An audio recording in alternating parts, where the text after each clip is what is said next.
Welcome to the Rewind Movie Podcast. Have you ever been getting sketchy reports that Treasury jets were being monitored between Denver and San Francisco? Now, we didn't want to tell your department because we thought it might be an inside job. That's impossible. You're suggesting a hijacking? The following review will contain spoilers and may contain strong language. We just got an emergency call at 5 climbers just straight off Comb Bluff. The weather's pouring in and Hal's gone up alone. If he gets up there and gets sucked in by the weather, they'll never make it down. Gabe, he needs someone who has emergency medical training and knows every handhold of those peaks. Look, Jessie, I haven't climbed in months. You just lose the feel. Maybe you mean the nerve. Today, as part of our throwback series, we'll be discussing Cliffhanger, starring Sylvester Stallone. Talk to me, Gabe. What happened? They got Hal. Did a stress car.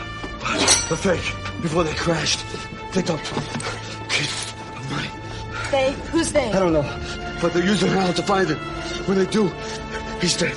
Michael Rooker. It's like a winding route for me. The fastest way is straight up the east face. Of course, there are only 12 guys in the world who could do it. You want to try it? Rex Lynn. Hell with the money. Radio the chopper. You just don't get it, do you? We're in bed now, joined at the hip, partners in crime. And John Lithgow. Kill a few people, they call you a murderer. Kill a million, and you're a conqueror.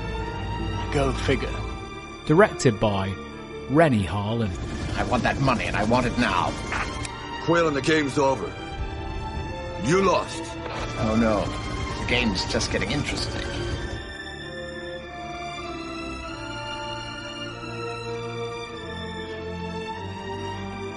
Hello and welcome to the Rewind Movie Podcast. It's the loudmouth slag who's about to podcast. It's Gally in Glasgow.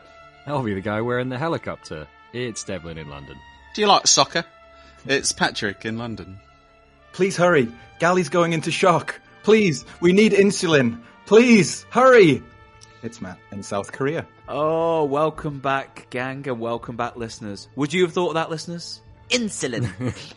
Yes, we are back, and we're doing a consensus pick. It was another rough list, wasn't it, from Letterboxd that I think there was a secret meeting, there was a clandestine meeting, and two of you, perhaps three of you, chose it. Hey, I'm just hanging around. Just hung around. The line delivery when he's like, "How about you and I get over and leave this guy behind?" Such a weird line reading. Oh, very, very, very good. Yes, welcome back, listeners. We are doing Sly Stallone's, Renny Harlin's, John Lithgow's. Who knows who really owns this? Michael Rooker's. Michael Rooker's. Could well be Michael Rooker's. I think it's Ralph Waits. But we are doing Cliffhanger from 1993. So, as we always do, team, we'll go for first experiences and history with the film. I'll start with you, Matt. Cliffhanger. Thoughts? This wasn't a cinema viewing because I was only 11. And I think I've tracked it back to Hong Kong, 1995, which would have been a year and a half after the video release, I think. So I don't know why I didn't see it immediately. But we went to Hong Kong 3 times, 1988, 1993, and 1995. And 93 would have been too early. So alongside buying nudie lady pens like the one Stephen Merchant has in extras for my friends at school, which most of them got confiscated, I think, and paper hand fans for the girls. Yes. We had these video marathons of stuff. And this was one of the ones we must have picked off the shelf for my parents and grandparents and uncle, who was a bachelor at the time, I think. Oh, and nice. Yeah, back in the day. Remember those days, Gally? I made a list on Letterboxd for anyone who cares, but I think it was Cliffhanger, Dennis the Menace, In the Line of Fire, The Good Son, The Lion King, Blown Away, Baby's Day Out, True Lies, Clear and Present Danger, Little Rascals, Time Cop, River Wild, Outbreak, and then we saw Casper at the actual cinema. That was the stuff I was watching at the time. An eccentric collection. Yeah, all kinds. Well, my sister was very young, so we got, she's 7 years younger, so there was some kid stuff in there too. But I remember also seeing an episode of Hollywood's Greatest Stunts, which had the bridge jump with the bomb, the C4, and the plane money transfer that was dealt with on there. I've actually found it on YouTube. There's a very old, 480p or whatever, terrible quality version of it, but I put it in the playlist this week, and I remember it from that as well. And I returned to it periodically over the years, and it was on my list of potential picks for a long time. And a couple of you have plucked it out for the first of our 2025 offerings. Who else is a Renny guy? Gally's a Renny guy. I'll go straight back to you, Gally. I am a Renny guy, yeah. Cliffhanger was on rotation quite a bit. I think it had a good terrestrial run in like the 2000s. I remember seeing it on like your ITVs again. Probably quite a cheap commodity for wider disc because it's not a Stallone IP as such. It's not a Rambo or a Rocky. I was going to say, Gally, I never actually bought this one because it was on ITV so often that I never felt the need to get the video or even the DVD later on. And when I saw it for the first time, it was on Sky all the time, which again feels a bit strange because I was 8. But I did see this film quite a bit. And obviously, as a young pup, I was not recognising that this was a Renny Harlin film. I'm very much going, this is a Sly Stallone action flick. So it surprised me coming back to it this week how very much focused on action it is, and the story is pretty threadbare.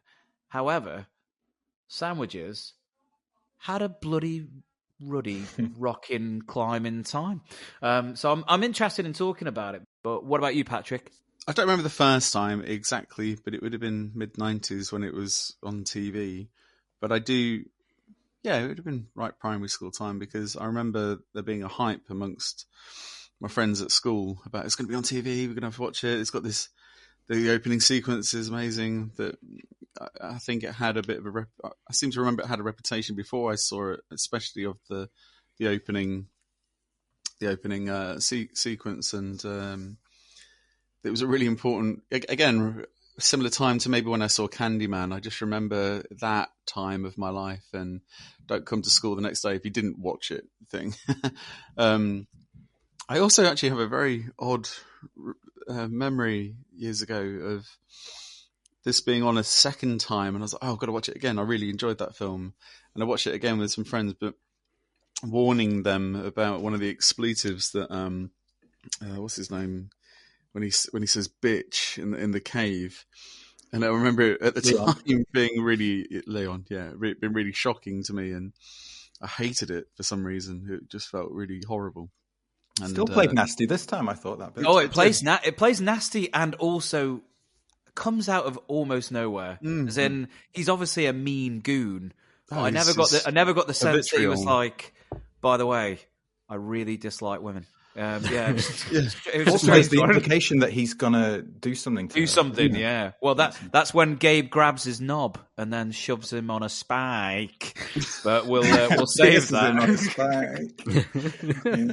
Oh yeah, I really vividly remember that kind of upsetting me at the time, being quite a shocking moment. And then subsequently, I don't know how many times I've seen this. Not much in recent years, but I remember watching it with you guys because we were talking about a certain character smiling through a sequence that I'm sure we'll mention shortly. Shaking the rope.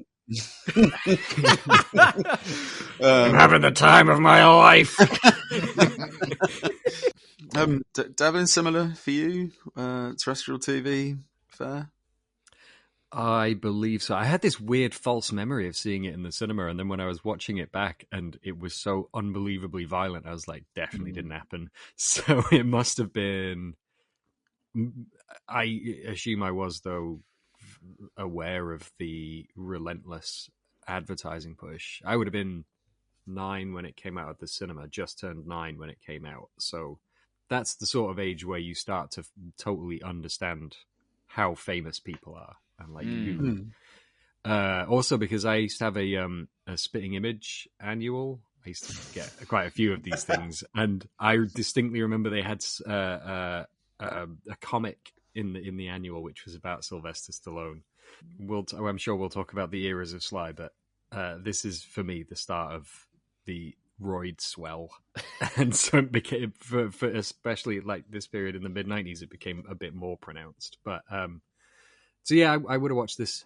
I think we had Sky at this point, so I might have stolen a march there and got to watch it 6 months to a year early. We'll see. Weirdly, I remember watching it. I certainly had seen it in time for watching Ace Ventura: When Nature Called, because I knew exactly what that was referring to. Oh, yes. Yeah. But I don't remember a specific first viewing, and I remember lots and lots of bits and pieces of it. And we watched it, like I said, we watched it over the years in bits and pieces. Watching it again, knowing that I have to pay attention, bits of the film are very different. I remember watching it and liking it, and you're right. I think once we made the switch from analog to digital terrestrial TV service, and we suddenly found ourselves with 30 channels instead of 5, ITV needed something to pad out the listings on ITV4, and this was definitely a staple. This and Judge Dredd. I mean, I wonder if there was like a sort of collection box of Studio Sly Canal package action, deal. yeah, and because and we'll talk about Carol Co, but a lot of Carol Co movies did find themselves on rotation for ITV, and clearly there are reasons behind that.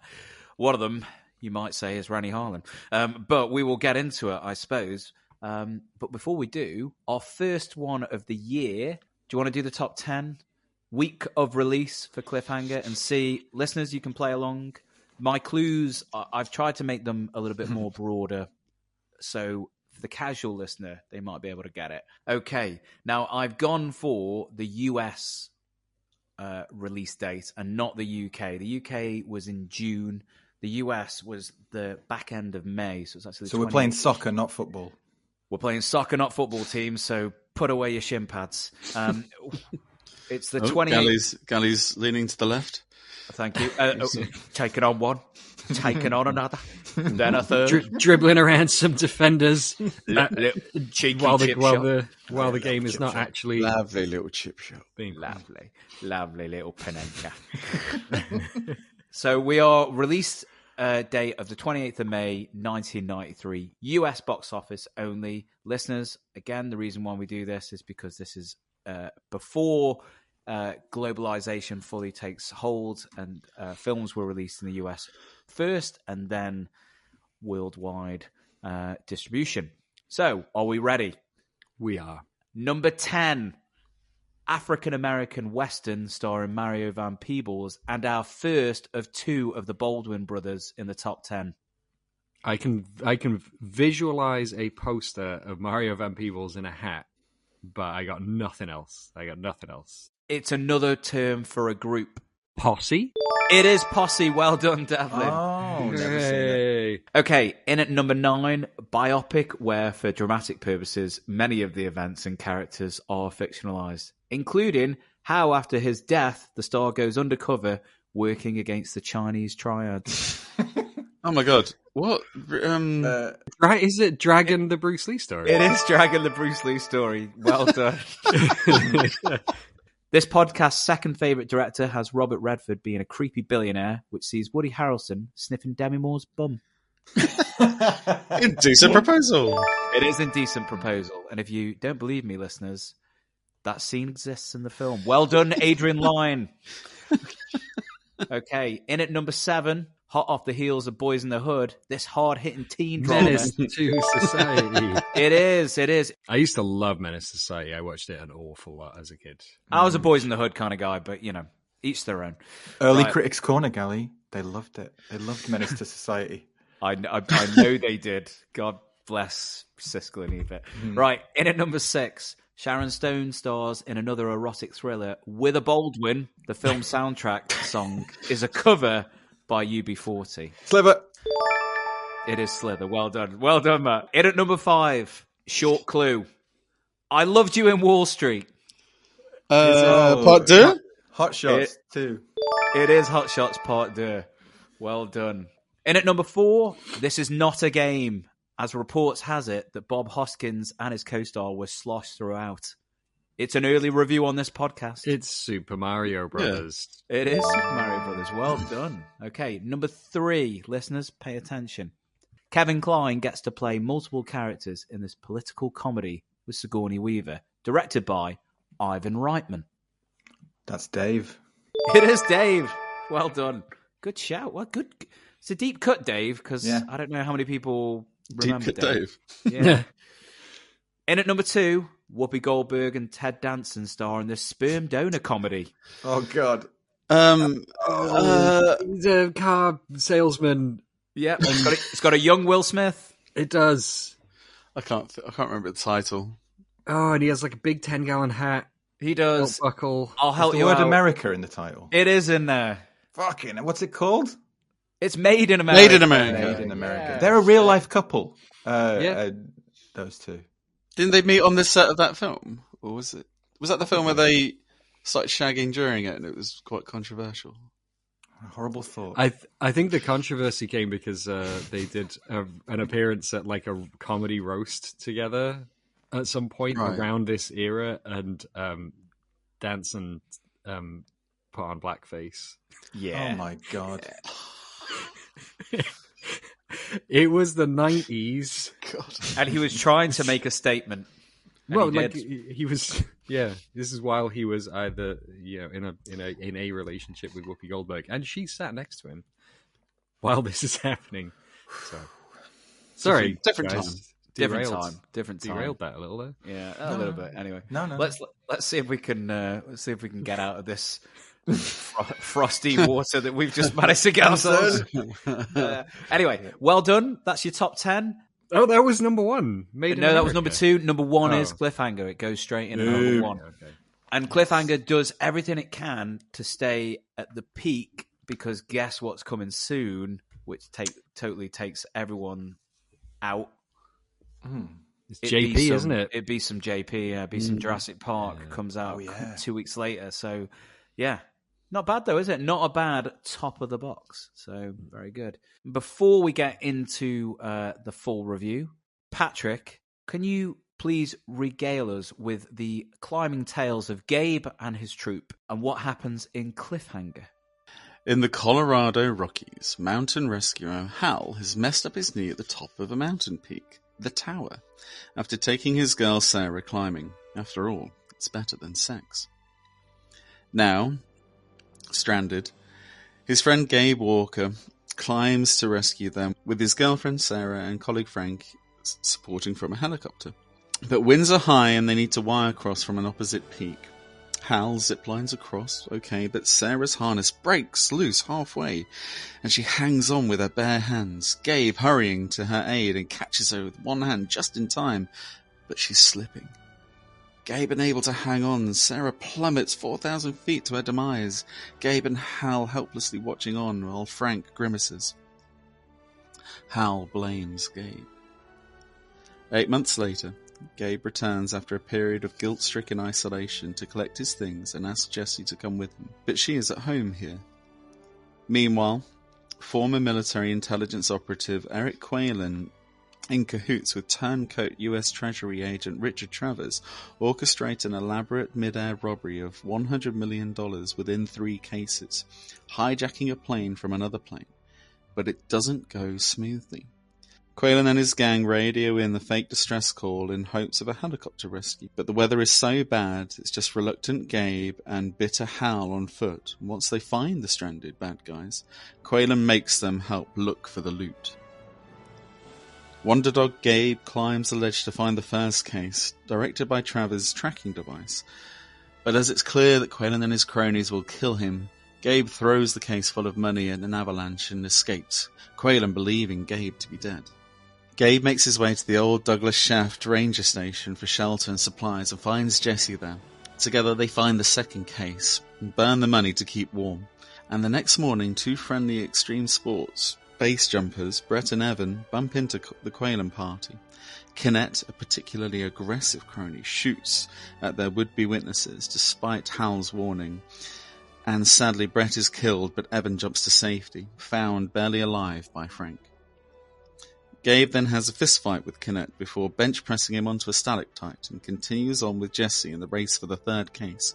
But Qualen has rigged explosives which they narrowly escape via a daring swing on a 60-year-old rope. Frank is looking for them to help, calling on the radio, which leads Qualen to him and his helicopter.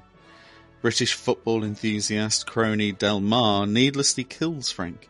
Qualen kills Crystal in a show of power over Travers, and Hal kills Del Mar, interrupting his indulgent football commentary torture of himself. Travers goes rogue, leading him to resilient Gabe, who found the third case, and Gabe duly puts Travers 6 feet under water. Now the chase to survive is on, and Gabe and Qualen and the FBI close in. Qualen has Jessie as hostage to trade for the remaining money, now piloting the helicopter, a menace in the sky. But Gabe hooks the helicopter to a fixture when luring Qualen in with the money. Hal shoots at the helicopter too, and the helicopter crashes, dangling on the cliff's edge. Gabe and Qualen fight before Gabe commits Qualen and the helicopter to the depths below, killing Qualen. Gabe climbs to safety, reuniting him with Hal and Jessie while the authorities arrive, relieved. Hang on for the height of adventure. Bravo, Patrick. Bravo. Well done. 2025 with a bang or with a climb. I must say this, though, right? Not since Colour of Night have I seen a credit want to get going as quickly at the climax than this film. Right? As soon as Qualen is ditched and the cop from Terminator turns up, it's Paul like Winfield. Yeah, it's time for the credits to roll. I almost feel like Renny Harlin and the editors, they all know it's like, right, that's the movie done. We don't even need to, we don't need to know how they get down. He just says, if you don't mind waiting up here for a while. And again, it's a bit like Colour of Night. They're just stuck on top of something going, you fucking daffodils. No, I rewound the end of the film 3 times when I was watching it because I was making some notes last night while I was watching it. And I was like, wait, what the fuck? And I went back to the last line of the film is literally just, I'll arrange transportation for the 3 of you if you can sit tight for a while. Done. Done. Yeah, done. Yeah. You go to a nice wide shot of them smiling and hugging. It is a bit abrupt, isn't it? It's abrupt, but I suppose it's in keeping with, and normally we jump around, but I think in this instance it is very much right that we start at the beginning because you mentioned it and we alluded to it in our kind of experiences of the film, and I withheld because this opening scene and this opening sequence, it's like etched into my brain. I remember the trailers. I obviously remember the parody, but again, it just speaks to the strength that this thing made like a cultural impression across anybody, whoever. You didn't even need to see Cliffhanger and you knew the sequence, right? Yeah. And I think it is so masterfully done. It's almost like an entire short film. The opening, what is it? By the end, it's about 15 minutes. It's 12 minutes. 12 minutes. Yeah. Well, then it is very much. It qualifies as a short film and can be submitted into competitions up and down the land. It's true. But we're seeing our old friend Alex Thompson, British Society of Cinematographers, who we praised in Alien 3, and some of the aerial work in this opening. You know, you mentioned there, Patrick, you know, we get a wide as we pull. Well, that's how we kind of start the film. And I think all of this is just really like strong. There's a shot of it's clearly not Sly, whoever the professional climber is, dangling and then climbing up. And then the camera kind of swoops up and we get the sense of vertigo that you want. I kept studying that shot because I thought it was Sly, but this is the I'm just hanging around bit. Yeah.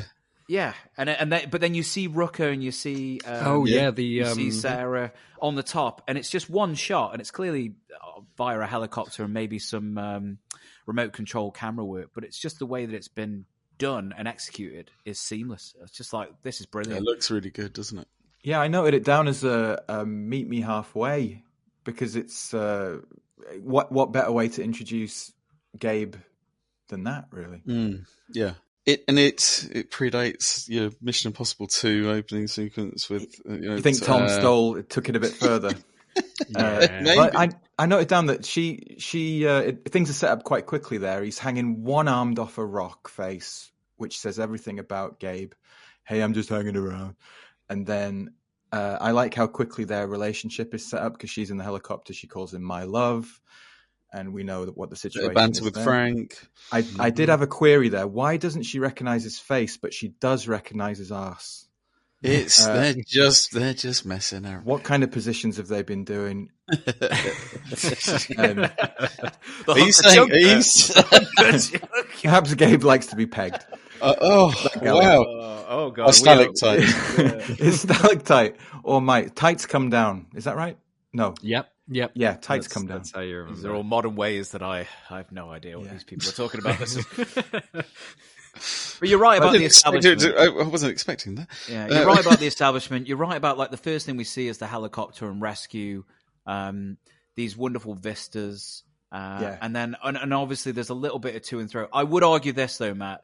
I think if you're watching this for the first time, there is a danger of not quite recognizing that Jessie and Gabe are like super tight, partly because my first criticism is I'm not entirely convinced that Sly and, forgive me, I've forgotten the actress's name, have a great deal of chemistry, but they're also not given a great deal of opportunity to actually establish anything. They're not physically in a space with each other until they've already kind of...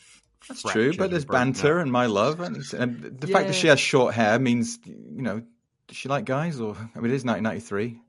I thought they were going for a sort of a cheap Talia Shire knockoff type vibe. She's got an Adrian look about her. That was the little pixie haircut that was very Demi Moore in Ghost 1990. Ghost. Yeah. But back to what Gally was saying, I think it's the opening is as strong today as it ever was. It's an iconic action set piece. And the entire film doesn't work without that scene. And I think the visual effect of Sarah's fall is still flawless. I couldn't work out the frames per second. If you're interested in this stuff, the commentary is mostly about what was shot for real and what was shot in a studio. It was kind of boring. But it was also half Renny and half Sly in different locations cut together, which I don't really like. He loves 96 frames per second, and some of the slower stuff is 120 frames. So I think the glove coming off and falling could be 120. But he talked a lot about getting the perspective because there's no visual reference for how high you are. Yeah. So you have to move the camera around a lot. And that bit where he says, Sarah, please, and his veins are popping. I always remembered that bit. That was a really strong image. And I was just really impressed by it still. That perspective stuff, Matt. So I listened to an interview with him and he was talking about the importance of the teddy bear fall. And again, there may be some myth making here, but I'm going to go with it. He talks about how when they were going from their base site to location to shoot this sequence, that he was constantly worried about that perception of height and to make the fall as impactful as possible for the audience. So he said that when they were driving to the location, they saw a souvenir store and they had that teddy bear, and he bought all of them, took them to the set and said, pin this onto her bag, make it part of her costuming, and we're going to drop the teddy bear first. And it really is effective because you get you see the initial teddy bear as it drops off, and you see it's just glimpsed. It's all done quite subtly. But when you see all the straps starting to pull in those close-ups, we've seen that technique now used multiple times. I'm not saying Renny invented it, but it's the matching of shot choices, editing, and then going wide, going close, going wide, and you really do get a sense of like panic. I mean, Danielle knows the film really well.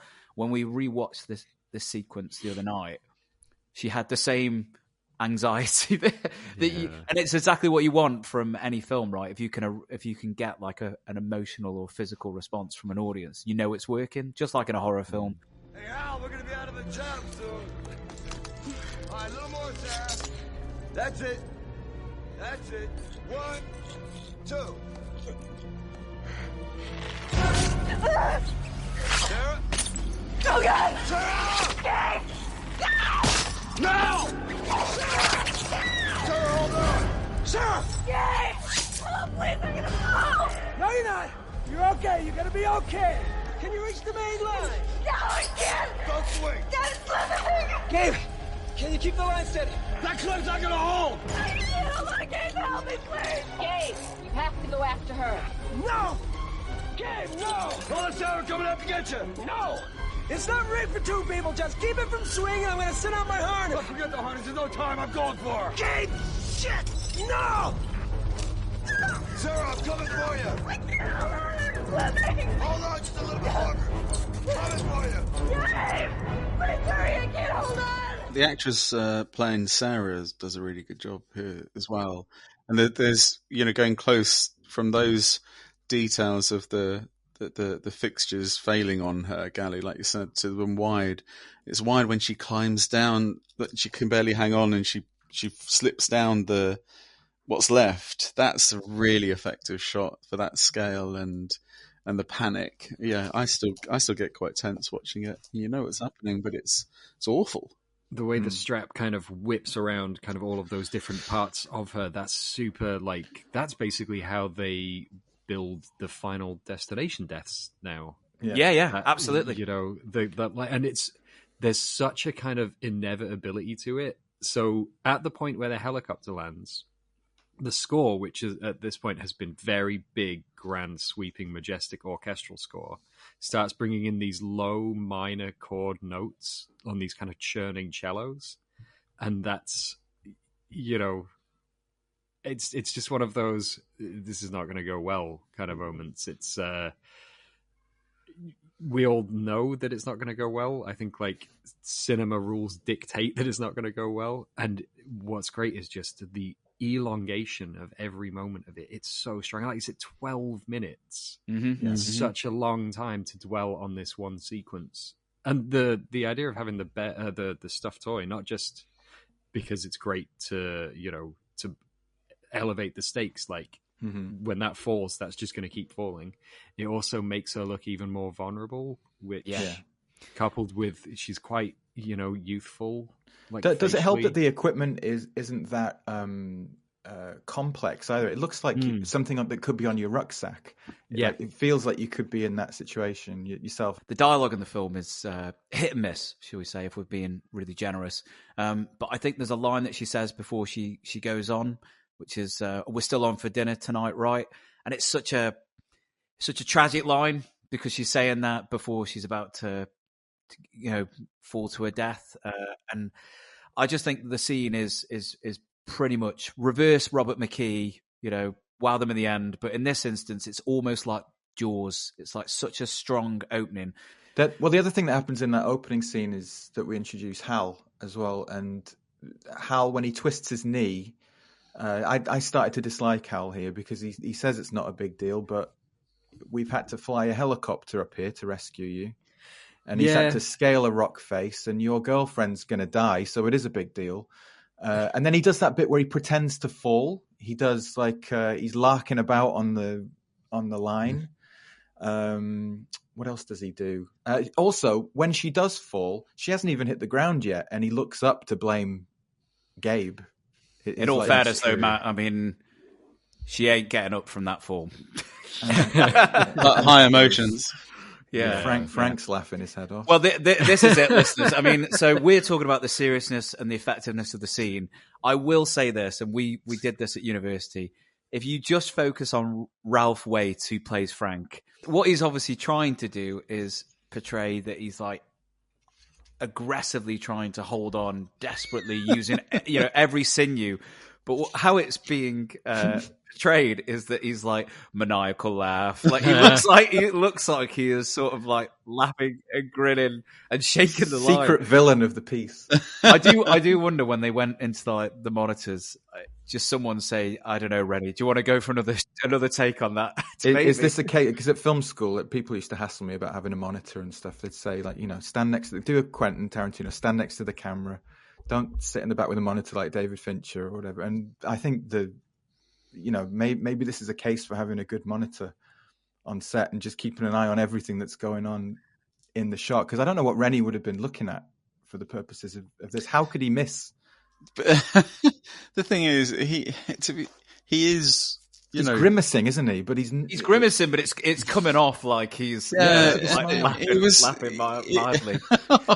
It's just an unfortunate defect of his. I don't know how he was putting his face at the film, but his expression does that quite a few times. Though when he drops Jessie off from the helicopter in the kind of river bed, the creek bed bit, he looks down. He's got the same expression. So concentration looks like laughing, and terror looks like laughing.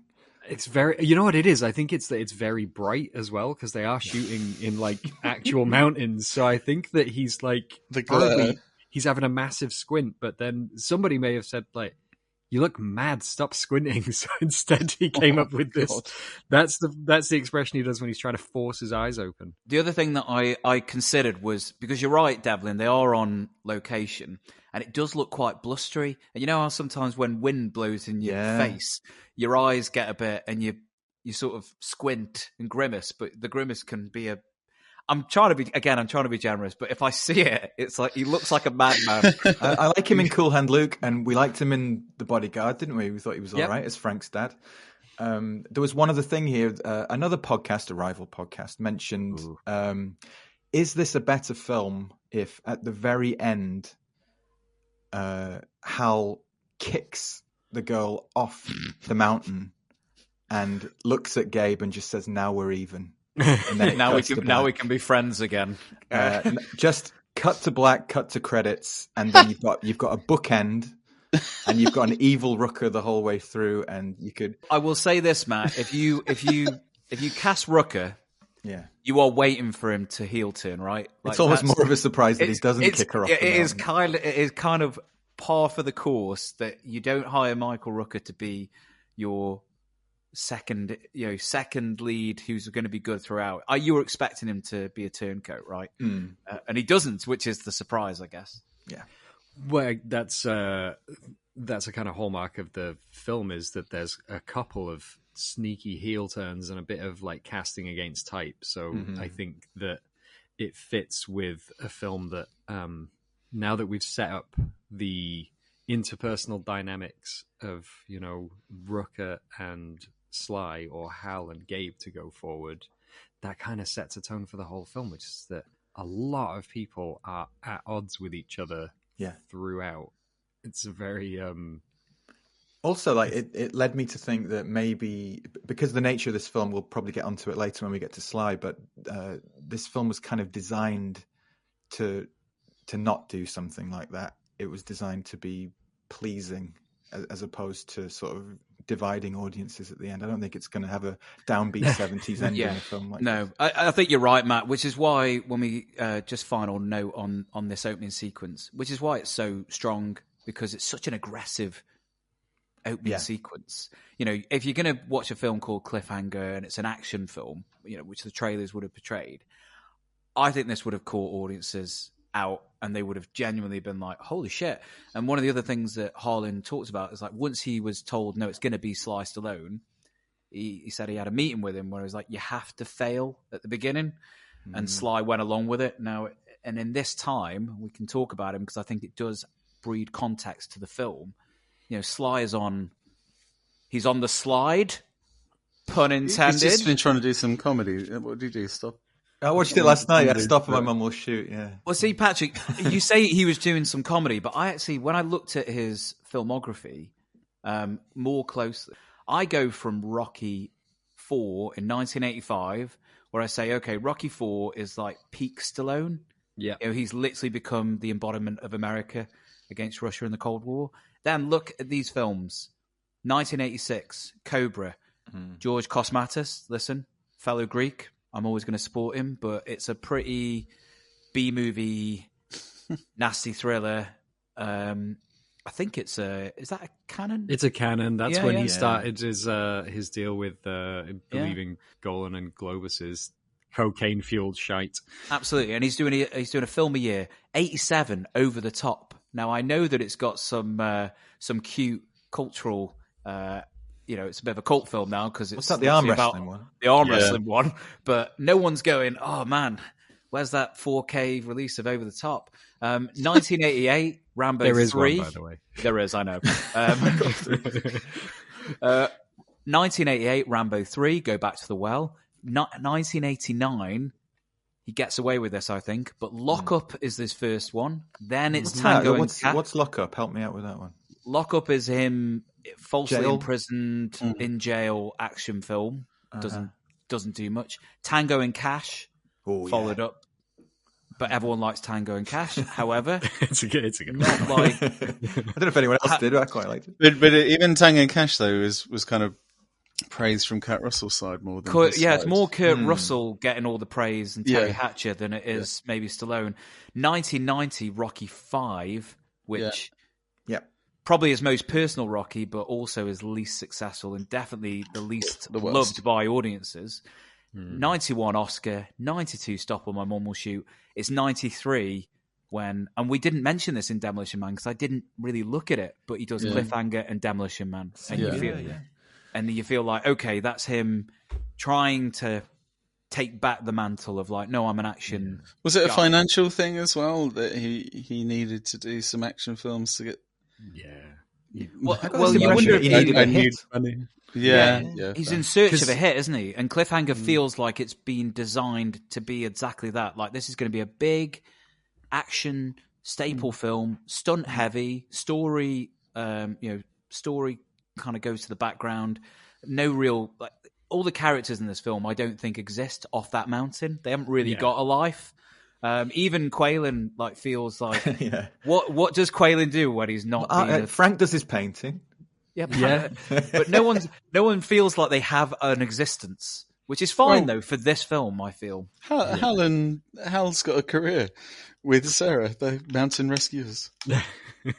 That's their careers. That's their jobs. Yeah, but there's no sense of like even them being. Qualen is a very good. He turned his training into. He's an exceptional thief.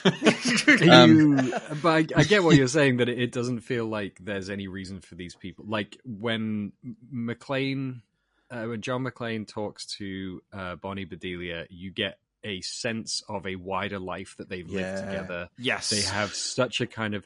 You can start to visualize their home life together and how they were with the kids and what happened to the marriage.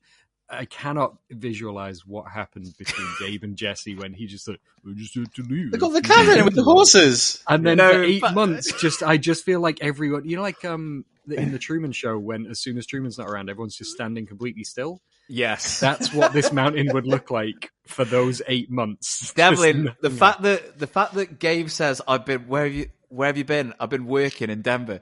Doing what? He doesn't even say what he's been doing. It's just work.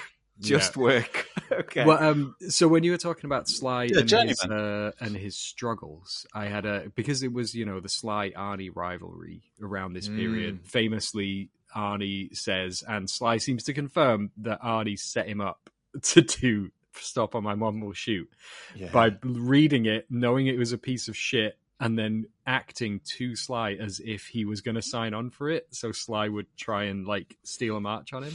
So I looked at Arnie's comparable filmography in the period. Do they go to comedy at the same time? 1990 is Kindergarten Cop. 88 Twins. Yeah. So I looked at the kind of the comparable filmographies over a similar period, and for Arnie, that's basically Terminator to Terminator 2. Notwithstanding both of those, which were fucking massive hits. In between, he only did 9 films, of which Commando, Predator, and The Running Man were extremely successful action film hits. Twins and Kindergarten Cop, hugely successful transitions to comedy, and Total Recall, which is like a sci-fi madness, with a genuinely good director. So what's that? 6 out of those 9 films were like full-blown, unimpeachable hits. Couple of missteps in there, but nothing that really dented him. Red Sonja, which, So I thought that's like Arnie sets himself up. He understands his position in the industry, that he is a special attraction. Arnie doesn't get out of bed for a film that's not, basically ruthlessly constructed to be successful. Yeah. Slice. Also, Ivan He doesn't have Reitman to- produced Stop or My Mum Will Shoot, and he was Twins Yes. and Kindergarten Cop. So it's Yeah, almost like yeah. he's setting it up for Sly to follow in his footsteps, but he also knows that this one's not going to work. It's got Estelle Getty as the mum, and it's quite. I watched it last night. Actually, it's quite charming. It's not good by any stretch, but it has this saccharine sort of heart to it, and the mother-son sentimentality and some gentle action. But it's not going to be a Twins or a Kindergarten Cop. It's funny with Sly, isn't it? Because he can be excellent, and I wonder if part of that problem was he was just seeking out that fame and fortune and success easily, that lazily. Yeah. But then with this, he was a co-writer on this, and I wonder if when he pours his heart and soul into things, he's much better. But like something like Stopping a Mum Will Shoot, and even this to a certain degree, I find that Sly's better in the quieter moments for his charm to really come through when he's down and out and charming that way. But when he's cocksure, straight back, trying to rule the roost alpha male, the charm doesn't quite work for me. Agreed, for Patrick. Stallone. Yeah, I'm the same. I've always had this strange relationship with his films, because actually when I look at most of them, even if I enjoy the films themselves, it's not because of Sly, it will be because of other elements of the film. And I think Demolition Man's like a great example of that. I don't think he's actually very good in Demolition Man, outside of saying Hunker Chunker. I don't think he does comedy very well. I don't think that's his strong suit. But he's accidental comedy, very good. But if he's the butt of the joke, I think it works. But unlike, say, Arnie, who is able to basically parody himself, but still retain the thing that you like about this hunking, like, man mountain of a man. Like the fact that in Kindergarten Cop he's called John Kimball almost is a joke in itself. Yeah. But then he's like, but I'm from Austria. It's like, that makes no sense whatsoever. Whereas Sly, I don't think can pull that off. But what Sly does do well, and you're right, Patrick, I warm to him way more in this, and I think Renny Harlin uses him better, because Rennie's kind of pulling from the Die Hard stable here, which is you need to be vulnerable, you need to not be superhuman, despite the fact that you managed to spike a man with a spike above your head. But that was like one instance, and there was a couple of deleted scenes where Harlan just got rid of them in the film because he was like, "You're too superhuman to do that." So which were the right decisions and reflection. His best role is Rocky, and his role in Copland. And he's a legitimate actor. He's a sensitive kind of actor. And what's weird, like that kind of early run, First Blood, there's some stuff like, the early Rockies, even like Nighthawks. Oh, there's one called Fist, which I watched a couple of years back, FIST, which is about unions, which is really weird. But he is far and away the more accomplished actor out of any of the 80s, 90s action guys outside of Bruce Willis. And you could put him in genuine, legitimate, dramatic films. We got an Oscar nomination for Creed, didn't he? In later years. Yeah. And it's weird that when he was like absolutely faltering in the 80s, at no point did he fall back on the idea of that he's actually a good actor. Yeah.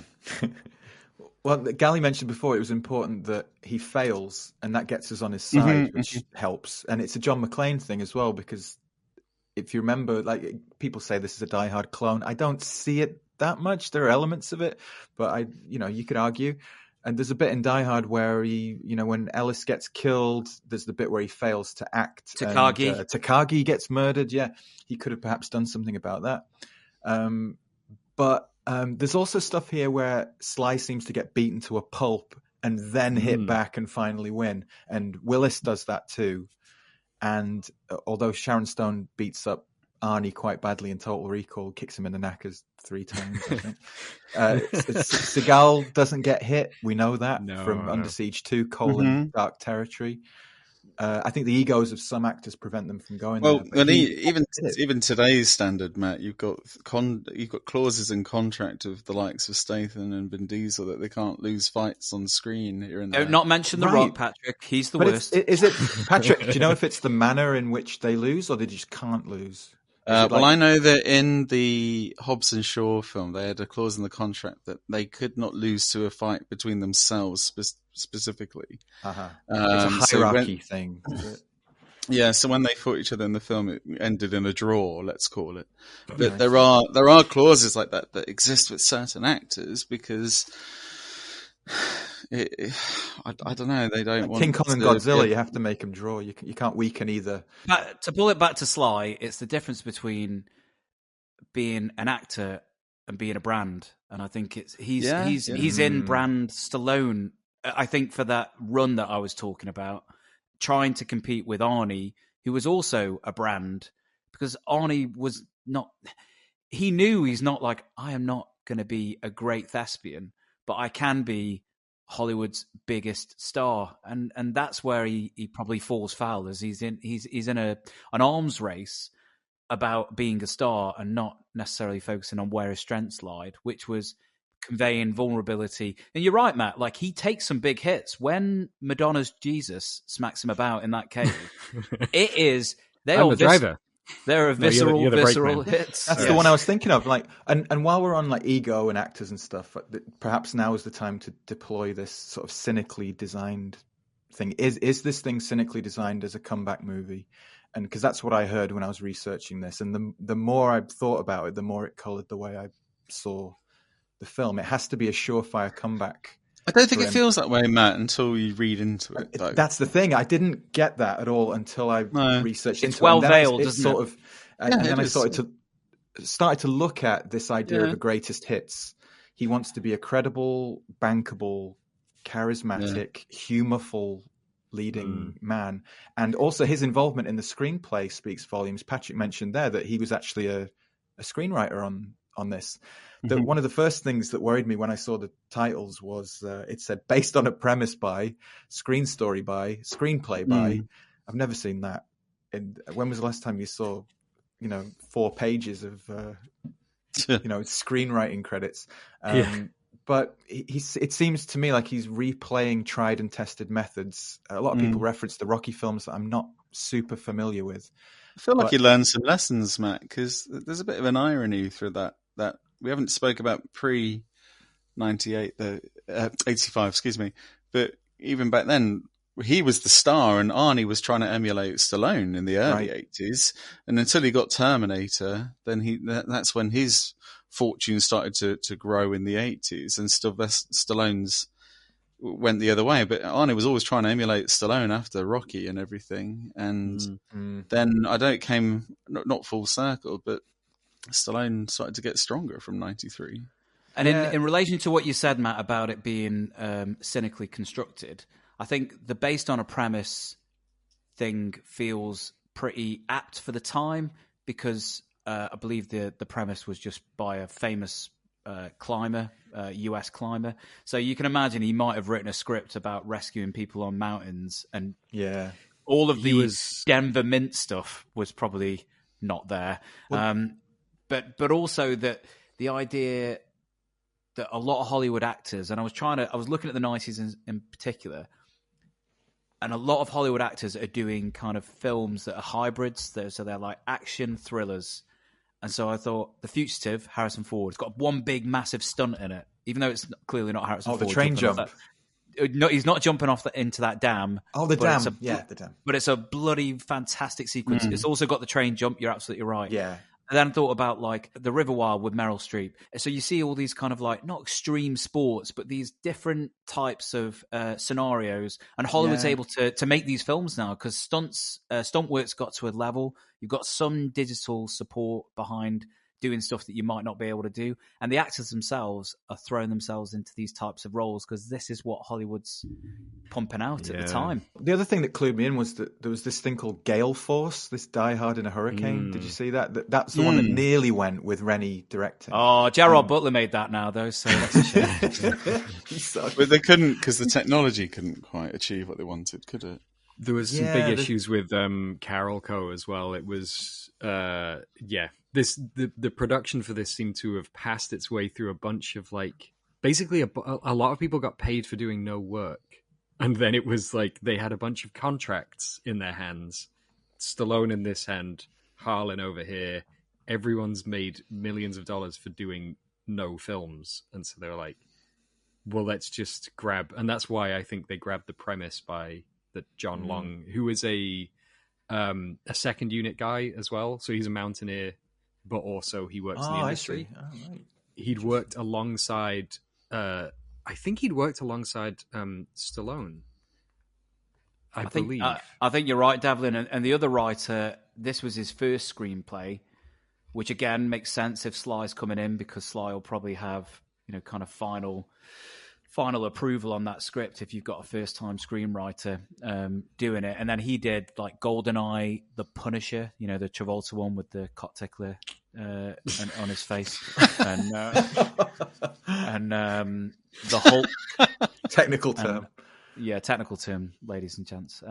I think it makes sense that you're right. This has been cynically constructed. I still don't think it was an absolute sure thing.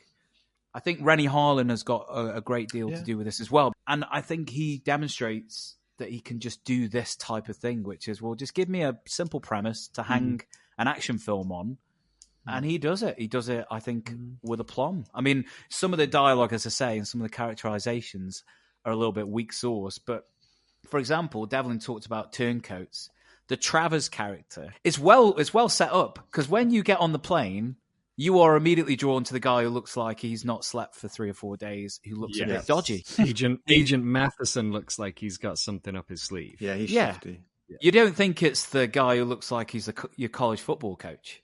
You don't. Stone Cold Steve Austin.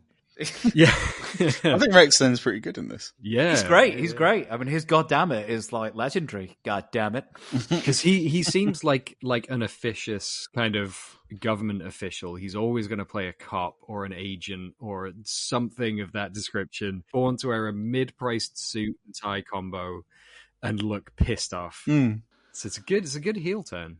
It is, and the uneasy alliance of all of this, because it's like kind of, it's not quite single location. I will talk about some of the locations, because one of my favorite things about this film is how it goes from these huge vistas to we're on a set. Well, the Travers Stallone battle at the end is very... It's quite adorable, though, isn't it? Yeah, like a Disney kingdom that gets destroyed. Harlan wasn't quite happy with the set either there. No, I wouldn't be. It looked like it was in Beverly Hills Cop 3. You remember when they go through the theme park, Wally World, or whatever it's called? It looked like that. Yeah. There was some shocking icicles in some of the deleted scenes that made him cut them as well. They looked awful. It's partly, Matt, because... clearly, a lot of this is shot for real on location. Yeah. And so, therefore, it's really hard to match it. Especially set piece builds as well, because, like I said, it's very action driven. And the production designer is the same guy who did Predator, John Vallon. Yeah, you would have thought it was the same composer as well in certain bits. Maybe. Alan Silvestri. I mean, obviously, Trevor Jones did the score for Last of Mohicans. So that's where you get the. Yeah. And he just changes one note and it turns into the Cliffhanger score. That's maybe why you dislike it more than me, Gally, because I don't really know Last of the Mohicans very well. The Mohicans score is wonderful. Silvestri could have sued. He could have sued them for this. There is one bit where it literally goes din din din. You go, what the hell is that? Straight out of the Predator. One of the mercenaries pulls out Poncho's grenade launcher, and I was like, well, hold on, what are we doing here?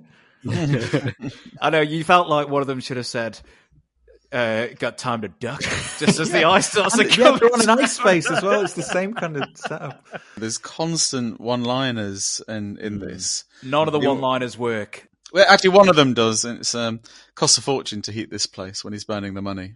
Rooker's got Seasons Over, which is with Del Mar, yeah.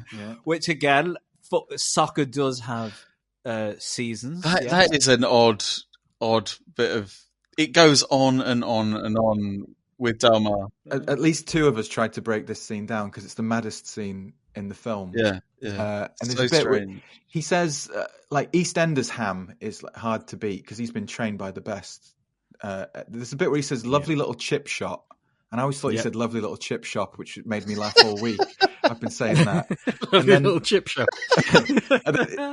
His full speech here. He's got, "Do you like soccer?"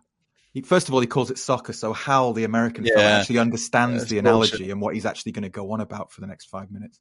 He goes, it's a great sport. I was a fucking good striker, which hints at this idea that he's having some kind of Freudian flashback to, a failure. He had a trial for, I don't know. He had a trial for Liverpool. No, he was on trial in Liverpool. And then I couldn't figure out the outside right bit. Dev, did you get he says something vague about an outside right? He does. He garbles it. And shifts his weight to the left. Yeah, where you also before he says a lovely little chip shop, he stamps on Hal's bad knee, fucks up his bad knee, and Hal swears at him, and he says, "Oh, swearing," and he calls it specifically. Yeah. He says penalty kick, but he says penalty kick for unsportsmanlike. Yeah, singular. He does. Unsportsmanlike. So who's written that? Because that is a thing in Sunday League. Yeah, that's what they teach kids, that you can't swear on the pitch, else it is a free kick or a penalty. But who's written? Bizarre. Tell me, you like soccer? It's a great sport. I was a fucking good striker. In and outside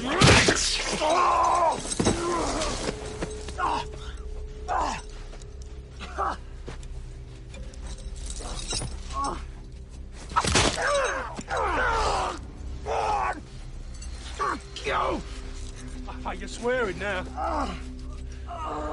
That's a penalty kick for unsportsmanlike. A lovely little chip shot.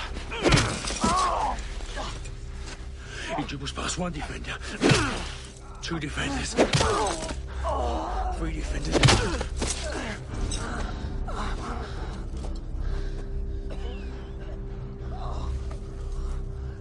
Striker lines up at the penalty spot. He focuses on the ball. The crowd is on his feet. Striker moves to his left. Draws back his foot. He comes in. I think it's safe to say that no one on the set, including Finnish Renny Harlin, is a football fan. And no one... It may as well have been another language, Patrick. He had no clue what they were saying. When they were choreographing it, maybe on set it was, Delmar tortures and teases Hal before he was supposed to kill him, and Hal gets the upper hand. So you got to lead into that. Did Fairbrass bring in his own ideas here? And it might, again, going back to a contracted thing, it be in Fairbrass's contract that he gets a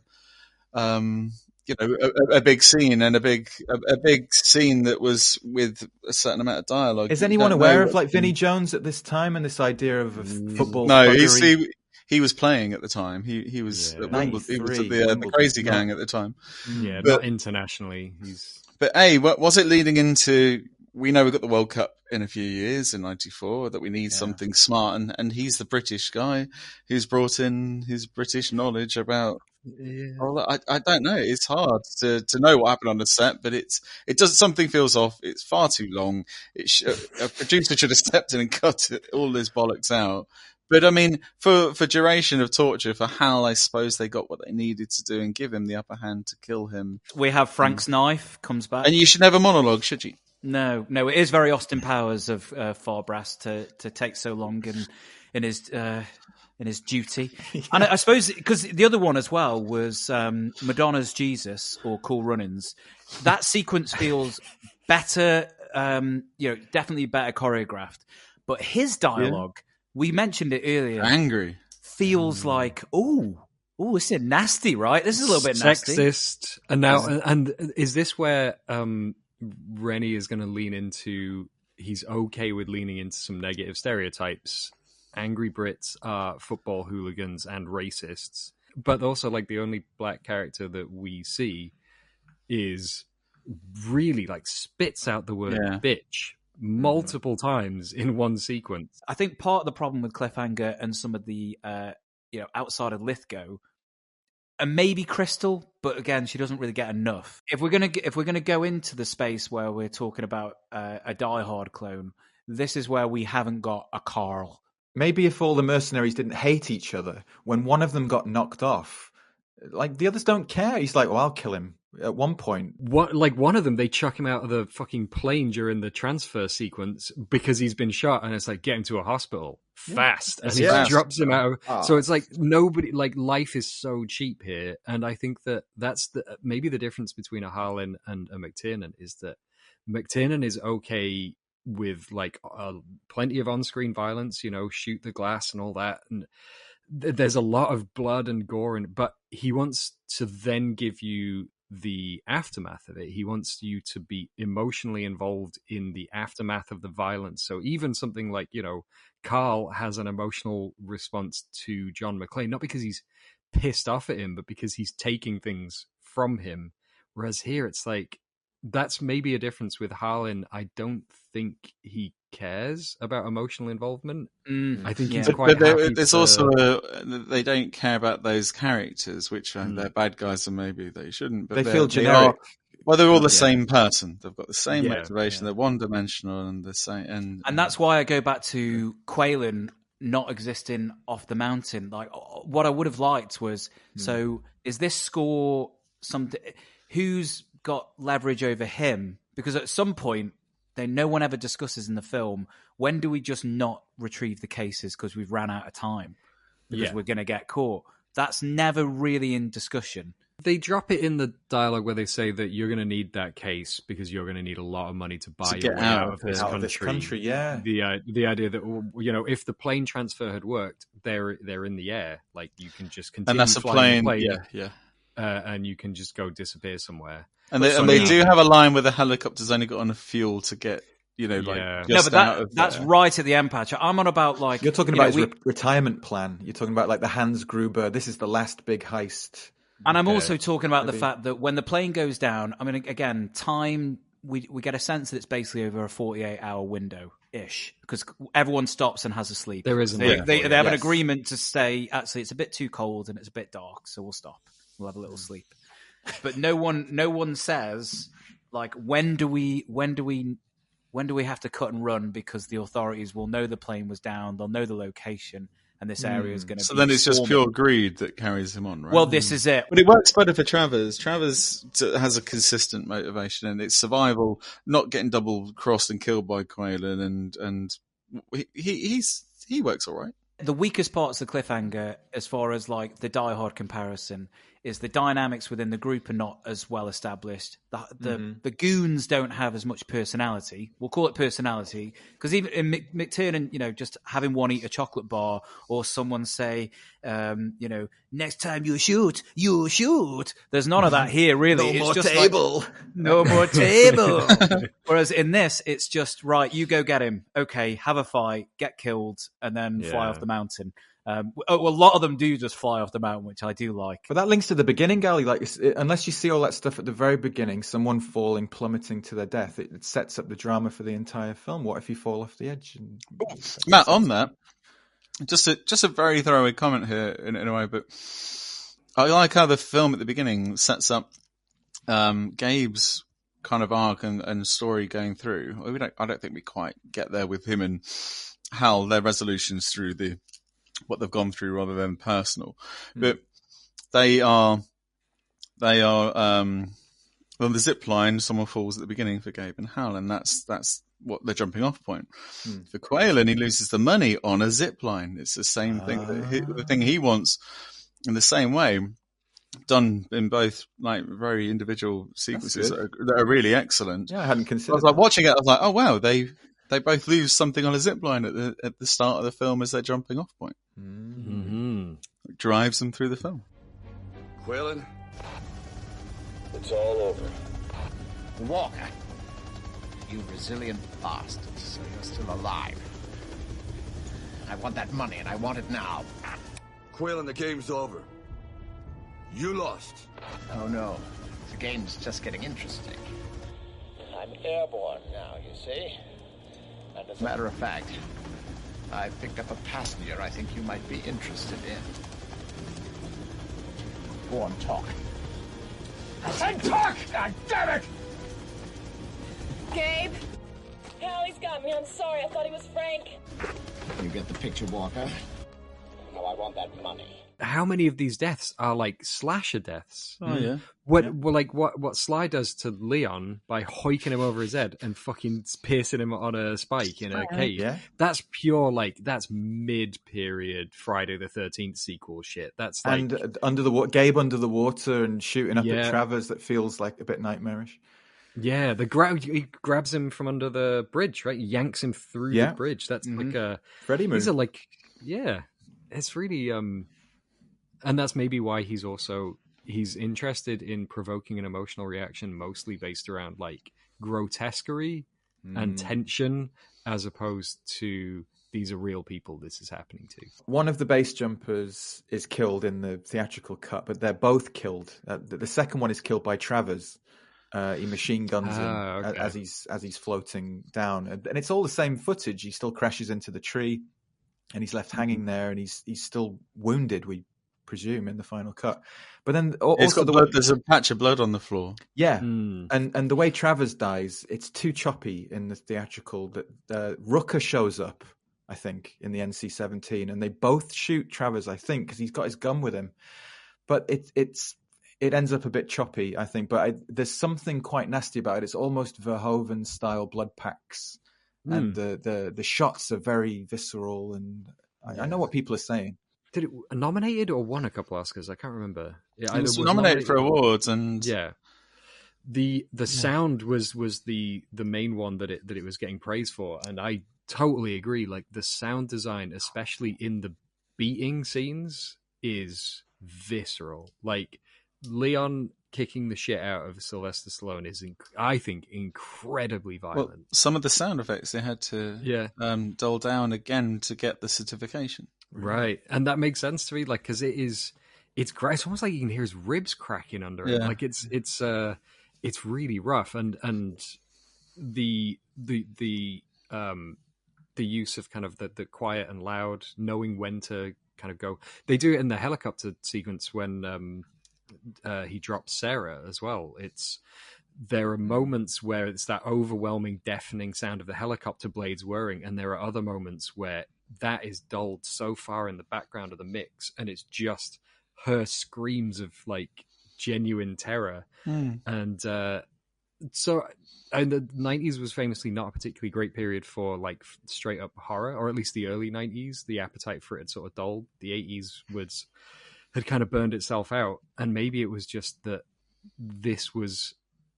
it's not that the audience had stopped wanting to be freaked out or disturbed like in a safe way. It was just that this was a better forum for it. Like they hybridized this because action films were getting increasingly violent and increasingly graphic, and it's not like slasher movie violent, but parts of it, it's not afraid of its blood, is it? It feels like or its injury. They all did that, the Korolko stuff. Like, but Basic Instinct, the beginning of that is just incredibly bloody and violent. And you know, some of the ones you listed there, I've got some of the Korolkos here: Angel Heart, Basic Instinct, Cliffhanger, Cutthroat Island, Patrick's favorite, The Doors, Field of Dreams, First Blood, Jacob's Ladder, King of New York, Lock Up, Narrow Margin. Repossessed, one of my favorites. The Universal Soldier is an interesting one because that's also a film which is hybridizing basically like action movie and horror premise together. These are reanimated fucking corpses beating the shit out of each other, and it's like, and it's I'll also never forget the neck break in that film. It's harsh, like it's a harsh film. I wondered if they intentionally went for the NC-17 and then pare it back, so then you end up on that line where you can have your commercial success. You can open in the theaters that you want to, but it's still what edgy. What was it in the UK, Matt? Was it an 18? It was a 15 on video, but I don't know what it was in the cinema. I thought it would probably be a 15, but which is strange because you go from NC-17, get a couple of cuts, and then you're a 15 in the UK, which is odd. I don't think it was ever an 18, was it? I think that there's a case of like a bias, almost like a film like this probably gets more leeway because it's a big old Hollywood movie with Sylvester Stallone, and we know him. and it's about mountaineering, and it's like, well, some people get shot, but whereas horror gets the microscope treatment. Yeah, and yeah, of it's course. like, Yeah, what are they people- trying to corrupt our kids with? Yeah, people believe that a horror movie exists for no other reason than to upset and disturb, whereas an action movie, well, that's something you can go see on a Friday. They're quite cold-blooded, though. Especially like with the base jumper boys, they just kill them for no, like for. I think that the cold-blooded. nastiness is to try and get the credibility, but you can't. You can't Yeah, go but into serious NC-17. If you're NC-17, you're a financial disaster. So you've then got to come back. But it's interesting to see them on YouTube. You can see them in our playlist this week if you're bothered. They're shit quality, but you can still see them. I think we've covered quite a lot, but just a little bit on the stunts here. I think it's great, the stunt film and the action. I know we've talked about how good the action is, but it's just set piece after set piece, and they're really, really strong. Were you cringing, Patrick, how close the helicopter was to Stallone and some of that? It's an interesting time, isn't it? I mean, is this 10 years after the Twilight Zone, the movie? Oh, 85 Twilight Zone? 8 years, maybe? So not even 10 years. Yeah. So I think, things would still be high, but you've got a guy called Mark Wolf that's the aerial coordinator on here who flew. He was the youngest army captain at 21, and he was a fighter pilot in Vietnam, and he's the man for the helicopter stuff. And I got to work with him on King Arthur years ago, and he was flying helicopters through these flags we had on this mountain with these archers, and we were like, we didn't ask him to do that. He's just doing it. And he got so close to our grip, Tony, with one of the cranes, and he had to lower the crane because he was like, and I remember, I'll never forget Tony looking at First AD Max and going, fucking hell, Max. This helicopter's coming over for this shot. And we were all like, whoa. And the gust was blowing over some of our background, some of our supporting artists. And the Smart Wolf, we were joking that he's just playing Ride of the Valkyries on in his head the whole time as he's piloting around. But he's an extraordinary pilot. And because he's on this, and there's a guy called John Marzano on this as well as one of the pilots for the helicopter shots. And I'm actually working with him right now. And he's our helicopter drone guy. Oh, I'm like, whoa, no way. I didn't realise till I did my research yesterday. So I'm going to have to talk to him is he on Monday? No, I'll see him next on Thursday. And but the helicopter stuff and Gally alluded to earlier, when you shoot locations like this, I think you're already in good hands with how the film's going to look as long as you shoot it well. And then that makes your set builds pop a bit more, really. But the aerial stuff looks amazing. The helicopter sequence at the end with Qualen flying, it's all done really well. I think it's choreographed and shot well, and there's a terrific shot when Gabe is hanging off the ladder attached to the helicopter and it's falling, and I think it's a miniature with a dummy. It is a miniature. It's done so well. It looks great. Yeah. You were right, by the way. It's 10 years, Patrick. It's 83 Twilight Zone. Oh, yeah. So it's 10 years between. Wow. There's some great stuff. The bit where it sort of peels off the ladder, and he sort of comes off there. I always remembered that bit. So good. There's a bit where Harlan is talking to Stallone in the behind the scenes. There's quite a cool behind the scenes where he's dressed. It's like one of those 90s making ofs that we often refer to, and he's wearing his Demolition Man costume, but he's sort of half presenting it. He's just doing it from his chair. And there's a bit where Renny Harlin talks to Stallone, and he's saying that it's going to be flying over you pretty close. Are you okay with this? And he's really not okay with it, but Stallone's afraid of heights as well. Yeah, famously, and he had trouble with that. But he even said, "I'm an actor and I've got to do it." And then when he called cut, then I'll shit my pants. But you got there's that sequence of the planes at the beginning as well, with the zip line across with the Travers character is done by a stuntman called Simon Crane, who's a really renowned trivia first director. What is it? He got $1 million or something for it? That was to ensure the actual stunt that they had to shoot in Europe because it's illegal in America. Wow. But I mean, when you see it and it just looks fucking awesome. The rumor is Stallone lowered his rate by $1 million in order to that $1 million to ensure that stunt to get it in the film, which is that's a smart move. Really great. Nice. It is. Put the money where to when we talk about the opening sequence, you've got to use that to sell the rest of the film, Gally. Then we get straight into the plane sequence, short, 10 minutes later. It is impressive set piece after impressive set piece. with impressive backdrop after impressive backdrop. It's a really epic looking film.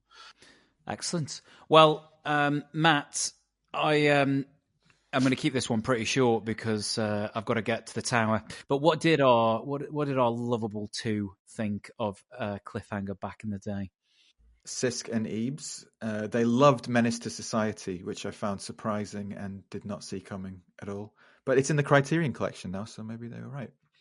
Siskel said, Renny Harlin doesn't have a very good story to tell. The movie is filled with howlingly bad scenes. The silliest is between Stallone and a bad guy as they slide toboggan style downhill. Sorry, I shouldn't do the American accent, should I? No, do it. It's good. Stallone. It's like he's in the room with me. Stallone wildly overacts and grimaces constantly. Janine Turner is as calm and as pretty as can be. It's like Rocky Balboa meets a model from the Land's End catalogue. I had to look that up. It's like an outdoor fashion wear catalogue. Oh, right, good. It wasn't like some sort of lingerie section. No. Weird. The story is not compelling. The villains are dull. Stallone and his fellow climbers are even worse. I'll give him that about the villains. Yeah. Travis is all right. I'll give him the story as well because the story is pretty weak sauce. But you're not coming to this, I don't think, as I say, going, it's Die Hard. Die Hard lives on a separate pedestal, right? But as an action, maybe I'm eating into my summary. But go on, what did Ebert think? Ebert strikes me as a keen climber. So Ebert disagreed and liked Lithgow. He didn't think he was dull. The height-fearing Ebert thought the mountain climbing stuff was truly sensational and well-made. The special effects were well done. He got a feeling of vertigo, involvement, and fear, and the movie did work for him. Gene Siskel countered, saying, that was stunt work and not story. Ebert said, moment to moment, it's about fighting on a mountain, and I'm worried they're going to fall off, and that's why it worked. It's a good action thriller. And then it descended into absolute chaos, and they had a big slanging match. Thumbs down from Sisk, thumbs up from Ebbs. And Ebert said in his 1993 written piece, Cliffhanger is a device to entertain us, and it works. Movies like this are machines for involving us and thrilling us. Cliffhanger is a fairly good machine. Time Out UK, delicious chocolate bar. And they said, Director Harlin makes the most of the scenery, but seldom manages to induce a tingling sense of vertigo. Fun for the undemanding, but Stallone's comeback should Fun have for been the much undemanding tighter. is a nice sentence. What do we think? Is this Harlan's best film? Yes. I think so. I think if it's not his best film, this is him at his peak of his powers. I think I prefer Die Hard too. I like Die Hard too. I think this like is better. a lot. I like that he also executes an excellent heel turn there, where the owner of McDowell's hamburgers turns. Yeah. You know, when he turns up in his snowsuit and he cuts that kid's throat. He does, yeah. But I think he learnt lessons there and applied them better here. But it's up for debate. I guess just because I also love that this just stands alone. It's just this. It's not beholden to anything. Yeah. Like you said, the while the characters are so thin that you can't imagine them having a life outside of this film, what's great is that I don't have to see their continuing adventures because this is it. This is That's why the credits roll nice and quick. We're care. Done. We are done. Yeah, It's so nicely self-contained, and it's so fucking grand and expensive. You can picture both in your mind. Like there's a palette to this. There's a palette to Die Hard 2. And they're both quite nasty, and the action is good, and I like them both. I suppose I would say to you guys, reserve your judgment and maybe rewatch The Long Kiss Goodnight. But I remember that film being slightly bloated. The one thing I can say about Cliffhanger is it's on point as far as like you have stretched this spaghetti as much as this spaghetti can take before it splits open. So, there's the food analogies. Where have they been? It's been a while. Thank you. But what I guess I will say is that Die Hard and Die Hard 2 make for a really interesting comparison just because there's something about McTiernan that elevates all of this stuff. And, that we've done a couple of McTiernan films and we've always said that we kind of lamented that he didn't get a longer run at the top with the kind of films that he should have got, because he does that so much better than kind of anyone else. Wasn't that due to his own pickiness, though? And the massive legal problems he had by committing wire fraud. You want him directing Running Man or something, don't you? He'd elevate that. Yeah, exactly. He can find he can find the audience. Like he's got a smarter conception of the audience than I think Harlin does. Yeah, agreed. Harlin is a good stylist, not big on subtext or emotional resonance. His dialogue scenes come off like daytime drama, but his scale is epic. He's got an incredible sense of like pacing and visual pacing and sound pacing, and it feels like he ended up kind of where he's a solid hand. It's telling that he's had such a long career and he doesn't particularly seem to mind where he plies his trade. Do you want to know where we can find the film, Gally? Oh yes, please, yes. Go on. There's a Blu-ray transfer of this that looked fine, except for the credits, which are all artifacty and poorly rendered. There's some cool stuff on the DVD and Blu-ray, including a commentary and a making of. In terms of streaming, if you're in America, there's Paramount TV and a new one called Xumo, Xumo Play. But it says it has ads underneath, so whether the film has adverts in it, I'm not too sure. I think they probably do. They all do now. It's really frustrating, but yes. If you are in the UK, you can get it on Prime Video, and there's actually a thing here called Studio Canal. Yeah, I think you have to pay through Amazon Prime. Yeah, it's an add-on channel that you can put onto your Prime subscription. It is available via regular Prime with limited ads, which is annoying because I pay for Prime anyway. And South Korean friends, exactly the same as the UK this week. Excellent. Anyway, Patrick, I believe we need to be quizzed. Yes, it is indeed time for our pop quiz, assholes. And a reminder of the scores. Devlin leads the way on 11. Matt's on 8. Gally is on 6. And of course our guests, Em and Aidan, are on 1. So, what is your buzzer, Matthew? You stupid bastard. Oh, I do love Lithgow. Dev. Oh, I think old Frank nailed it with that stroke. That's a good one. Gally, what's your buzzer, please? Come here, goddammit. Yeah, very good. Rattlesnake. Good buzzers today. All right, fingers on the buzzers. Question 1. Question 1 is, what is the name of the shack where Gabe gets a new jumper and meets up with Jessie? You said it in story time. I did, yes. You did. I deliberately put it there. I don't know. 5 seconds. Oh, I think old Frank nailed it with that stroke. Oh, Devin's going to give it a go. I'm going to give it a go. It's the Zeshma shack. You're so close, but you can't name it the Devlin shack. That's your name. It is the old Douglas shaft. Shaft. Oh, you did. Giggle. Me did say that. Matt had a little chuckle at the word shaft. He sneaks them in the story time. That's what he does. Well, I was smart this week. I think Matt will get this next question. Question 2 is, who does Crystal say needs insulin in her distress call? You stupid bastard. Matthew? Is it Danny? It's not Danny. Come here, goddammit. Gally?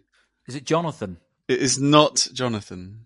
Oh, I think old Frank nailed it with that stroke. Devlin? Is it Billy? It is Billy!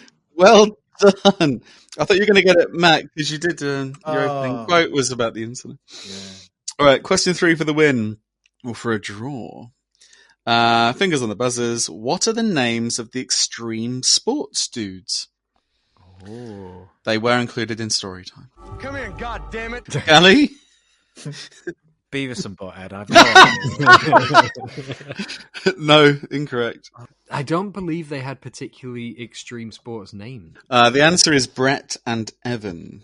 No, they're quite good. Yeah, that sounds about right. For Which means Devlin is victorious with 1 point. However, do you want to gamble that 1 point for a speed round? Or each of you can guess, and the closest wins of a bonus question. How many killings? But you say that the person has to be killed. No, how many? One Okay, kill. I'm gonna. The title of the bonus point question is how many killings, but how many people die in the film? Okay. I.e., aka including Sarah. You know, Right. Got it. Sarah. Can I say 7? Eric. 7 is Matthew's guess. 13. Devlin's got 13. I'm going to go 8. Garner's gone with 8. And the answer is, Devlin's the closest.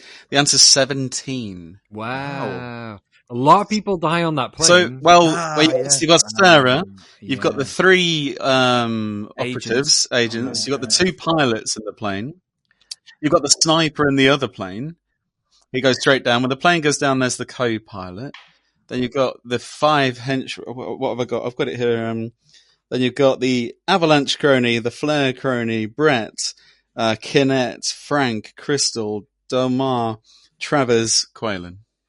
Yeah, a small cast, and virtually all of them end up dead. Yeah. Yeah. Oh, Frank as well. Did I say Frank? I did say Frank, yeah. You follow Siskel's logic, then Cinema also died on that mountain. But do we agree or disagree? Thank you very much for that quiz, Patrick.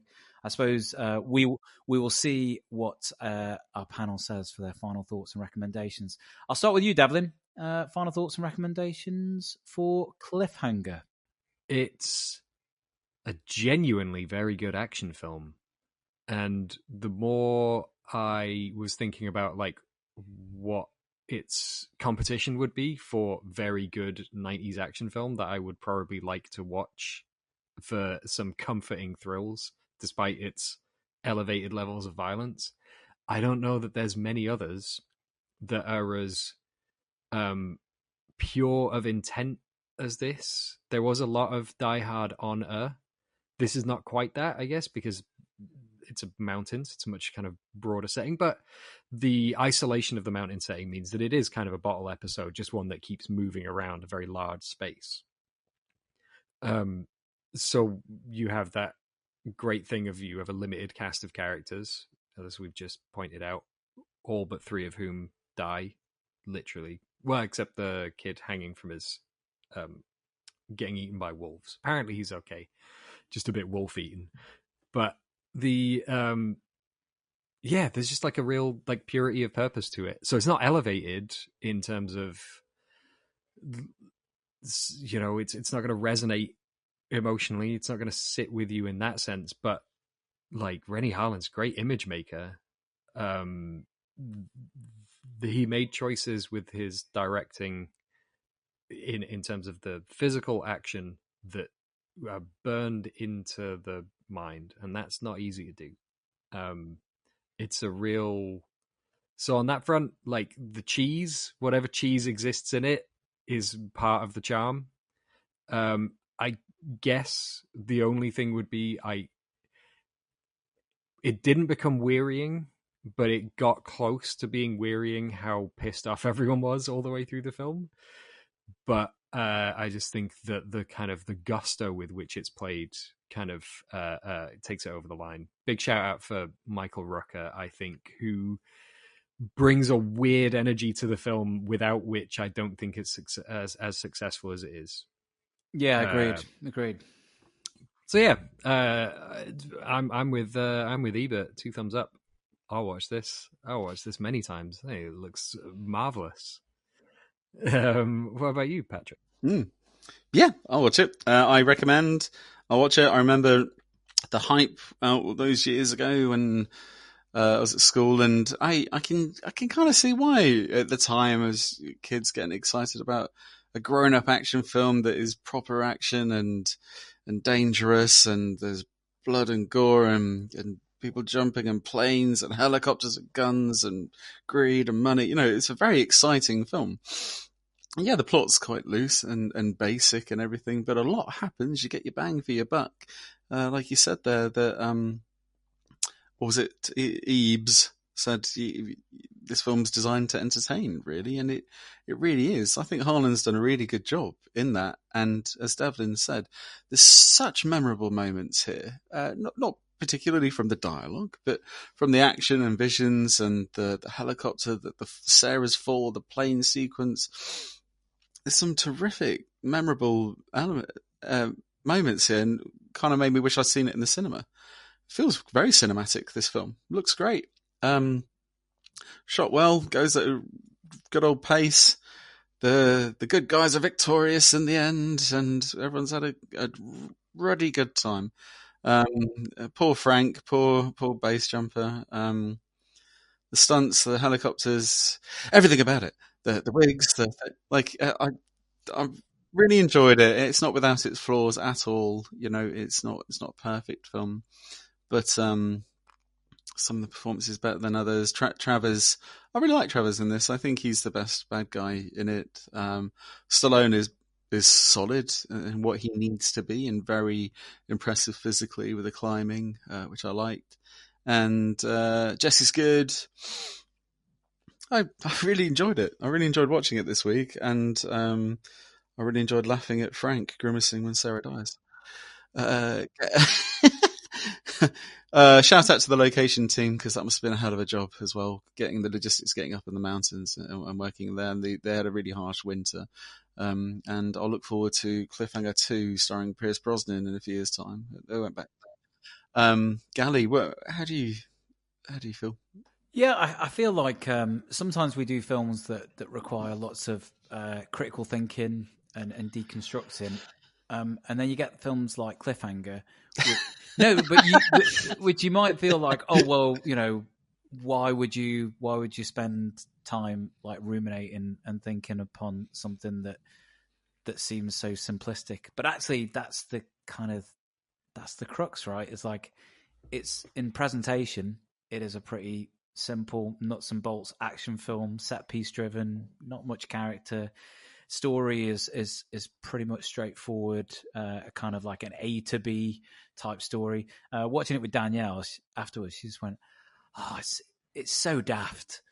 But I was like, "Yes, but she's meant that in a good way." It was like, it was daft, and I was like, "Yeah, it is. It's kind of daft."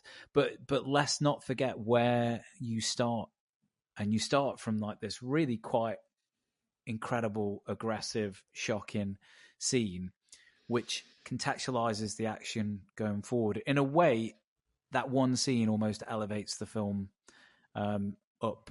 But Renny Harlin's doing great work. I think you're absolutely right, Devlin. He's less interested in kind of human emotion and human drama, and he's more interested in kind of giving you visceral reactions to stuff. So whether that's thrills, horror, suspense, fear, those types of things, those are the kind of the sandbox with which he wants to play, and I think it works. I think I look at some of the action films in the 90s, and I put Cliffhanger in that ball pit of just, I can watch this whenever.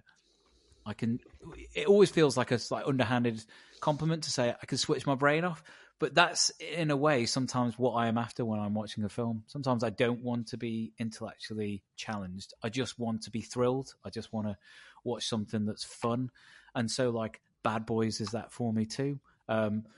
We talked about Stallone in Demolition Man, and I think Demolition Man is not a great action film, but it's a really fun satire almost. It's almost like it's a weird film, because I think the action is possibly the weakest element of that action film, but the science fiction elements are the stuff that make that fun.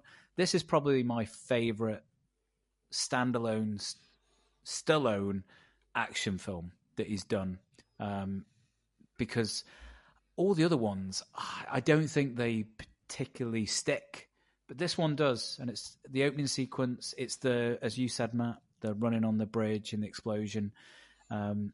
There's real images there that stay with you. And then as we rightfully identified, we've seen them subsequently in other films. So whether that be the Final Destination kind of catastrophe in slow motion sequences, or as you highlighted, Patrick, the Mission Impossible pulls. And I think we as modern audiences are craving this kind of stuff, and that's why Tom Cruise is still finding success doing real practical stunt work that goes beyond what digital effects can deliver. We want to see our actors and our action stars doing real action, and this film is kinetic. So if an action film is kinetic motion movement, well, this film's it. If you're after something deeper, there is always Die Hard. But there is always Die Hard 2 if you want to just engage with an action film without having to think too much about all the other stuff that's going on. From Renny Harlin. Yes. So it's a recommendation from me. I thoroughly enjoyed going back to it, and I'll watch it again. If this was on halfway through on television and I just needed to kill an hour before I went to bed, yeah, I'll just watch it. It's fine. So yeah, the penalty kick is there. Matt, put the ball in the back of the net. You, Not like Diana Ross. You striker, you. Pull back your left foot and then have a dribble past the defender and then pull the foot back again. Get subbed off and then get subbed back on again. Come on, you slag. Tell us what you think. I had a little bit on polystyrene cup of beef tea. In the onion bag. Is that a thing? Where's me cup of Bovril? Come on. I thought it had momentum. It has a propulsive design to it. It carries us along with pace and purpose. I thought it was spatially aware, and it was good, not great, with the geography. We mentioned not everyone can be McTiernan, but I could have done with a bit more on the little monitors where the cases are. I think Gally mentioned it earlier. Like, I just wanted to know a little. It felt like they were just wandering to Mordor or something. I don't really know where everything was, but did I need to know? Maybe not. It was a simple premise. It just sets up and then it goes. It distracted me for a couple of hours, exactly like Gally said. That's enough. BTEC Media Studies alert. It had a special world opening, the refusal of the call, the road of trials. It was all by the book stuff done effectively, quite effectively, I thought. I love models and miniatures and the integration of those things, the practical explosions. I like the miniature plane crash stuff, even though it looks a little bit hokey.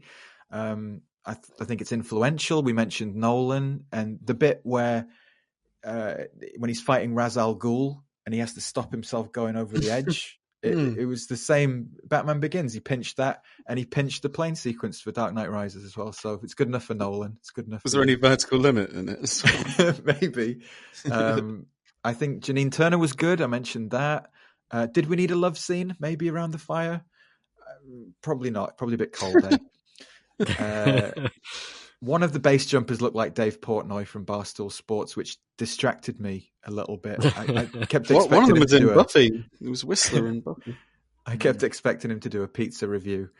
And also, those guys shouldn't say killer jump to Gabe, because I think that's insensitive. I think they must have known that poor woman fell off the... On a serious note, it was sad to see that Jim Davidson was an associate producer on this. He must have taken some time off from presenting Big Break. Being a daft racist. It's not without its faults. I did notice that the film is full of people asking questions, and then before the character has a chance to answer, they get choked by an irate bald man, or threatened, or accosted by a cockney. These guys, like, they fall under the category of generic mercenaries, and I didn't think that was quite up to scratch. There's a bad optical explosion on the plane at one point that took me out of it for a second. I mentioned the cynical design of it earlier, so I'll skip over that. I would absolutely tape this off ITV circa 1995 and edit out the adverts and take my little black tab off, and I'd store it alongside Die Hard 2 and Under Siege to be studied at a further date. I thought maybe Friday night, ideally. Saturday night would be fine. Friday after work, a long week at work. Totally, get a pizza or something. I definitely recommend this. It's quite a versatile one. You could watch it anytime, really. It's recommend from me.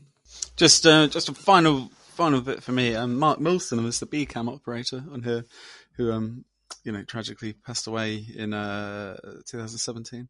If anyone wants to visit the Mark Milson Foundation online, just a bit more reading. A crew member dying on set. Mark was loved by all. He was a great guy. I saw his name on the credits. I thought, got to mention Mark. No, well said, Patrick. Right, well, Devlin, I don't know what merchandise we can have for this. Maybe that Douglas shaft. That's a deep cut, isn't it? You can imagine someone walking into a gig with that and going, the Douglas shaft cabin from Cliffhanger. How about a vintage jumper? Yeah. from under in that case that she smashes. Or maybe just a T-shirt that just says Gabe. Or Sylvester Stallone holding a raccoon on the zip line. Or Frank laughing, holding the wire on a T-shirt. Frank laughing. Oh, maybe that's the cover art. Or you could just do Frank's painting on a T-shirt, which is a banana eating a monkey, which, you know. Anyway, where can people find such merchandise that you cannot purchase from anywhere else? You can head to rewindmoviecast.com. That's a website. That's our website. And that's where Matt's video playlist is going to live. Mm-hmm. And other such things as links to all of the episodes and all of the old episodes that we've done. Everything's there. And there's going to be a link in the shop tab, which takes you to T-Mill, devlindoesdrawing.tmill.com, where there are shirts, tote bags, some other stuff. There's all sorts of stuff going on in T-Mill these days. It's great. So go have a look if you enjoy T-shirts. I was gonna... there may well be some shirts for this. Matt has had a great suggestion, which is that we do have a Canon Films logo shirt. Yeah. I think we should have a Carol Co. logo shirt. God, I might get a Carol Co. tattoo. And I've oft thought we should also have the TriStar Pegasus logo. That would be good. So iconic. Carol Co. T-shirt, definitely. Amazing. I'll see if I can rustle that up. And yes, sure, I will get a screenshot of Frank and I will just upload it. I will upload it in all of its gift cards. shoddy pixelated glory. It's going to look like shit, but I am going to sell it. So there you go. Right, listeners, if you like what we do, please like, share, subscribe, spread the gospel, team. This is our living diary, and you are a part of it. So, and if you've got any suggestions, please do now email again. I will respond to those that have already emailed and I haven't. I will do that this week, I promise you. But yes. Thank you very much for your continued support. And long may 2025 be a better year for us for output, but also for quality. So, yes, we start off with Cliffhanger. Who knows what will be next? Where do you go from there? Team, shall we say our goodbyes? Let's. You listeners, you're still sticking with the show. You resilient bastards. It's Gally in Glasgow, signing off. Pure fucking Section 8. It's Devlin in London. You should see me bake a cake. It's Patrick in London. Baby, he lies. It's Matt in South Korea. Oh, thanks for listening, everyone. And we'll catch you next time on the Rewind Movie Podcast.